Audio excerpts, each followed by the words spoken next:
Hello everyone, this is Adhish. I'm a grade 10 student from Mumbai. So today's problem is grid path.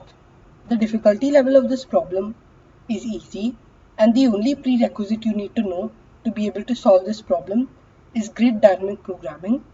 This problem is actually a very simple extension of the classical two-dimensional grid dynamic programming problem. So in this problem, we are basically given a grid containing n rows and n columns.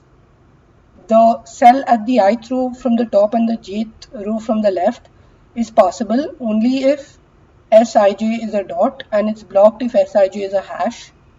And chef basically needs to go from the top left to the bottom right, and he can do this by moving either one cell down or one cell to the right to a passable cell. So all the cells which he must visit have to be dots, and he collects some coins on his path. So he collects Aij coins for every cell I, j which he visits. Now he has a special ability, which is where the extension comes. So basically, up till here, this problem is just the classical two-dimensional grid DP. After this, we have an extension where a parameter k is introduced. So we are given the special ability that chef can make all block cells in a path of length k into passable cells. So basically this has to be a path of length k which he converts to passable cells, and a path is basically meant that all the k cells should be adjacent to each other, or basically there should be a way in which you can traverse from one cell to the other using only those k cells.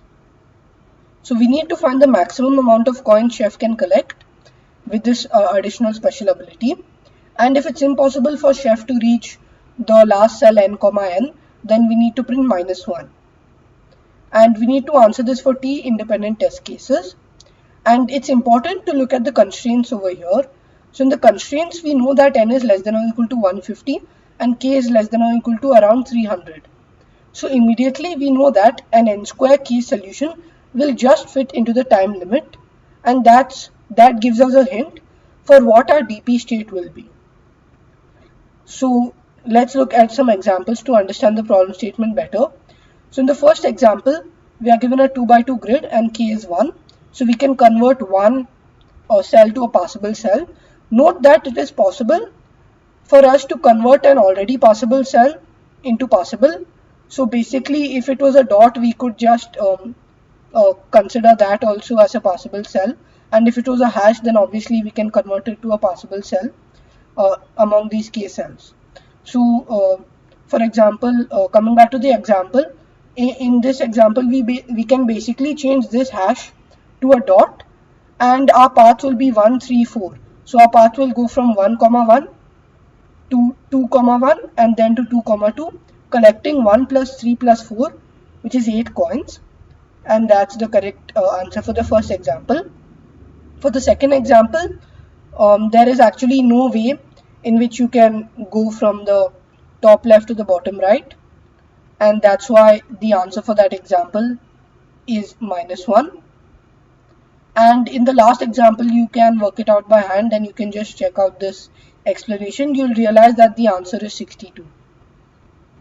So now I'll be explaining the key ideas required to solve this problem, and keep in mind that this problem will basically build on our standard two-dimensional grid DP problem.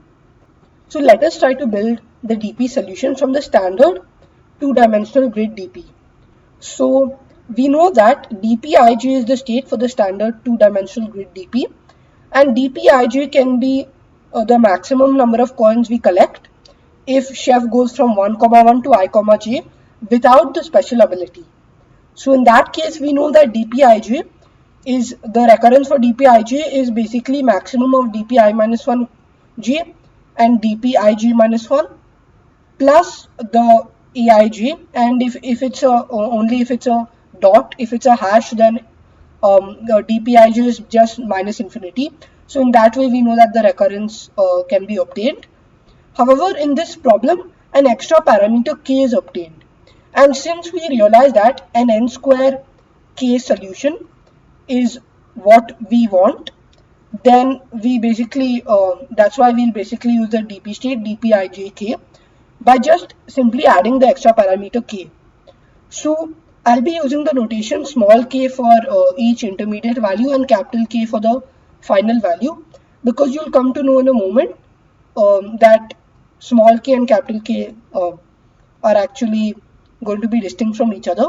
So basically, we'll now try to define dpijk and find its recurrence. So the immediate definition of dpijk which comes to our mind is the following. The maximum number of coins chef can collect if he has to reach cell I, j and can make k cells possible. Like, this is the naive way of thinking, and this is what will first come to our mind. However, there is a small flaw in this approach, and that flaw is that we are not using the condition the path should be of length k. So if you actually go ahead and try to find the recurrence, you'll realize we can't actually find a proper recurrence considering this condition that it should be a path of length k. So each cell should be adjacent to the next cell in the path, and that's the basic limitation with this definition. So the obvious definition which comes to our mind is actually not the correct definition, and let's try to tweak it a bit to get the optimal definition. So let's define dpijk to be the maximum number of coins chef can collect if he is already in a path. So this is key, if he is already in a path which he is converting to free cells. So this is the tweaking which we can do, which will basically enable us to find the recurrence more easily. So since we know he is already in a path, we basically know that we can just go from ijk to I minus 1, jk minus 1, or we can go to I comma j minus 1 and k minus 1, because we know that like k is a small k, so k is not the capital K.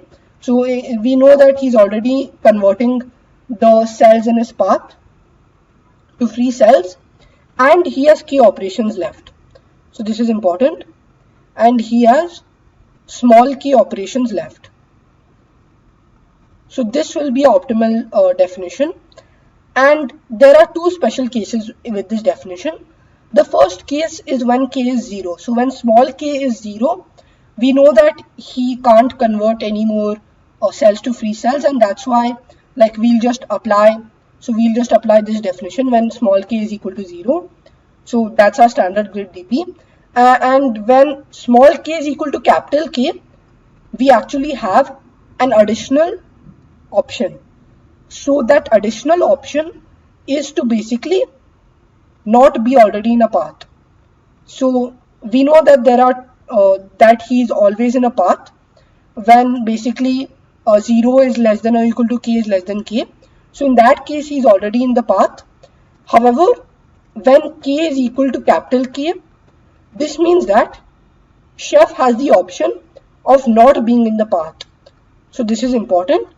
And that option of not being in the path basically translates to an additional updation, which I'll be mentioning in the recurrence. So now let's get on to the recurrence, and that when I'm explaining the recurrence, I'll tell you the additional criteria which we need to consider when k is equal to capital K. So in the recurrence, we know that dpij 0, so this is the first special case, dpij 0 will be the maximum of dpi minus 1 j0 plus dpij minus 1 0. This was the standard 2D grid DP problem, and this will work only when grid ij is a dot. Basically, it's possible. If it's a hash, then we know that dpij 0 is minus infinity. So this is obvious. Now for each k belonging to 0 and capital K minus 1, we know that he's already in a path. So that's why he is forced to convert that cell to a free cell, and basically we'll update from I minus 1 j k minus 1 or I j minus 1 k minus 1, like small k minus 1. And over here it's important to note that, and it's important for you to think and understand that grid ij does not matter over here. So it's regardless of grid ij, and that's because we are basically in a state where we are converting the cells to possible cells. So we are essentially converting the cells to possible cells, and that's why it does not matter what grade ij is. So that's going to be what our recurrence is when k goes from 1 to k minus 1. So like from 1 to k minus 1, we'll do this. However, even when k is equal to capital K, this will work. So when k is equal to capital K, we have two options. The first option is this thing, which is being in the path, and the second option is not being in a path. So we'll do this updation for k is 1 to capital K, and we'll basically do one more updation when k is equal to capital K, and additionally basically dpij capital K will be maximum of dpij capital K, comma, like this was the value which we originally got from step 1. So step 1 was being in the path, and that was the normal updation. If it's not in the path, then we'll additionally do these two updations. So the two updations basically tell us that we come from I minus 1 comma j, or we come from ij minus 1, and in both the cases we are basically not yet started the path, and that's why this works. So that's why this additional recurrence works. And you should notice that this is actually the same as the case when dpij is 0. So even when dpij when small k is equal to 0, we do this updation. So the same updation should be applied when capital K is equal to 0. And that's basically the whole recurrence. The base cases can be filled out um, while we are computing the recurrence itself. So the base case is actually just dp0 0 0 is just a 0 0. And also note that when I say grid ij, I mean the character grid, so I actually mean sij. Sorry for the different notation. And in the constraints, you'll realize that the top left cell of the grid is possible. So that's why this base case holds. That's why this base case is correct. And that's basically our full solution.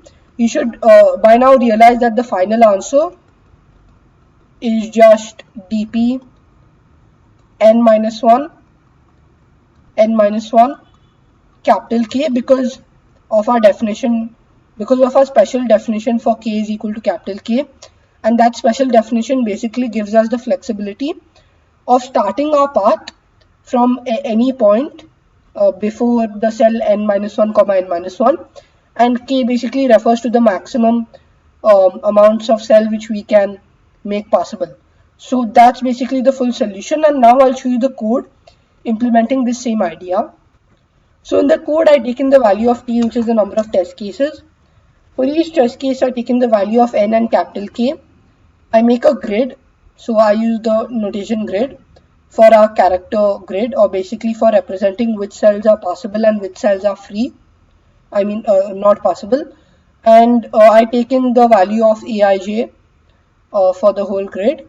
Then I basically have a 3-dimensional dp or n k, and you can just read this comment which explains the definition of dpijk with the special cases when k is 0 and k is equal to capital K.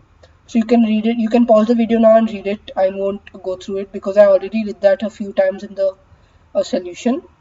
So now for the base case, we know that dp0 is a of 0 comma 0, and for the recurrence we basically do the case when k is 0. So when k is 0, we update accordingly. When k is equal to capital K, we'll update accordingly. And for all small k going from 1 to capital K, we'll update accordingly. And in the final output, we'll just print dp n minus 1 k. Notice that I initialized all to minus infinity. So basically the answer will be minus 1 when the value of dp n minus 1 k is less than or equal to minus 1. So I just made the code one line by taking max. or as an extra challenge, just try to figure out why this works, and it should be pretty obvious. And now I'll just submit this code to see that it gets accepted.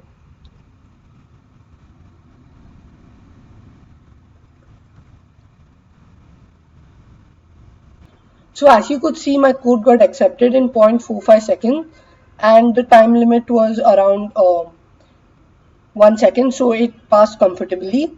So if you like this problem, and if you like my video editorial for this problem, don't forget to give this video a thumbs up.